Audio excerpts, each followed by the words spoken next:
Magandang hapon mga kalakbay. Ngayon ang release ng aming visa kaya nandito kami ngayon sa Lucky Chinatown, Binondo kung saan narito ang travel agency upang kunin ang aming passport. Tinawagan kami ng agency na pwede na naming i-pick up ang passport 8 araw simula nang magsumiti kami ng aming dokumento, pero meron pa rin kaming konting kaba kung eto ba ay approved or denied. Habang naghihintay kami na tawagin ng isa sa empleyado ng agency, may halo pa rin kaming pag-aalinlangan ano nakasaad dito.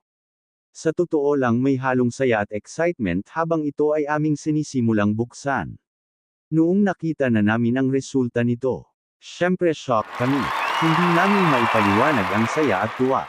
Ngayon na approved na kami sa single entry, possible next time pwede na kaming mag-apply muli ng multiple entry. Kailangan i-consume mo muna ang single entry bago ka ulit